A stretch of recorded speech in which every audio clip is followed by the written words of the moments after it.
সকালবেলা ঘুম থেকে উঠে আমার বেডরুম থেকে আমাদের সিল্কি এবং কোচিং মুরগির বাচ্চাগুলোকে বের করে ফেললাম। আসসালামু আলাইকুম এভরিওয়ান, আমি মানিকগঞ্জ থেকে এমডি আসাদ র্যাবিট গ্রুপ পক্ষ থেকে নিয়মিত এগ্রিকালচার নিয়ে কাজ করে যাচ্ছি। আমাদের যে খরগোশের একটা সেট ছিল, সেই সেট আপটাতে মূলত এখন আমরা সিল্কি এবং কোচিং মুরগির বাচ্চাগুলোকে রেখে দেব। যেহেতু আমাদের খরগোশ মাত্র এখন দুইটা ছিল, দুইটা খরগোশকে আমরা র্যাবিট ঘরে শিফট করে দিছি। আর র্যাবিট ঘরে মূলত আমরা আমাদের সিল্কি এবং কোচিং মুরগির বাচ্চাগুলোকে রাখতে চাচ্ছি না, কেননা ওই ঘরে যেহেতু আমাদের অ্যাবনর্মাল হাঁস মুরগি থাকে, যে কোনো সময় যে কোনো হাঁস মুরগি ভাইরাসে আক্রান্ত হতে পারে। এজন্য মূলত আমরা ওই ঘরে আর রাখবো না। আমরা মূলত দিনের বেলা এই খাঁচাটাতে রাখবো, আর রাতের বেলা আমার নিজের বেডরুমেই ছোট্ট একটা বক্সের ভিতর করে রেখে দেবো, যেন আমাদের এই মুরগির বাচ্চাগুলো কোনোভাবে ভাইরাসে আক্রান্ত না হয়। আর এখানে যদি আমরা দিনের বেলা রেখে দিলেও রাতের বেলা যদি রাখতে যাই, দেখা যাবে শিয়ালের পেটে চলে যেতে পারে। যেহেতু আমাদের এদিকে পর্যাপ্ত পরিমাণ শিয়াল আছে, দেখা যায় সন্ধ্যার পরে আমাদের উঠানের উপর চলে আসে, ওদের পেটে চলে যাবে, নেটগুলো ছেড়ে ওরা বাচ্চাগুলোকে নিয়ে যেতে পারে। মাশাআল্লাহ, আমাদের সিল্কি বাচ্চাগুলো অনেকটা বড় হয়ে গেছে। এগুলোর প্রায় বয়স 15 থেকে 16 দিনের মতো হয়ে গেছে। ওদের অরিজিনাল লুকটা আসতে শুরু করছে।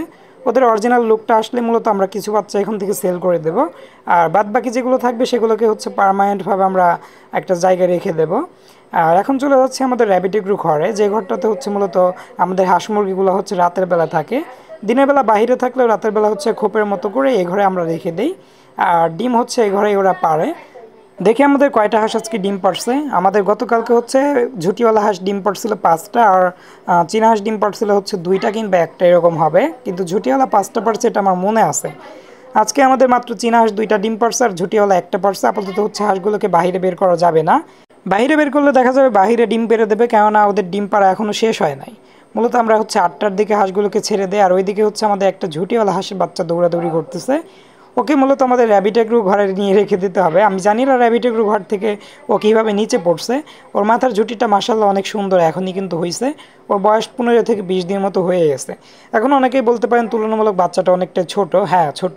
আমরা যেহেতু পর্যাপ্ত পরিমাণ ওকে ফিড খাবারটা দেই না, ফিড খাওয়ালে আরও অনেকটা বড় হয়ে যেত। এটা মূলত যে আমাদের থেকে নেবে প্যারেন্টসের জন্য কিন্তু নেবে, আর ফিড বেশি খাওয়ালে বাচ্চা খুব দ্রুত কিন্তু বড় হয়, পরবর্তীতে দেখা যায় অসুস্থ হয়ে বাচ্চা মারা যায়। এজন্য মূলত আমরা সবাইকে চেষ্টা করি যাদের প্যারেন্টস হিসেবে রেখে দেওয়া, ফিডটাকে কম দেওয়ার।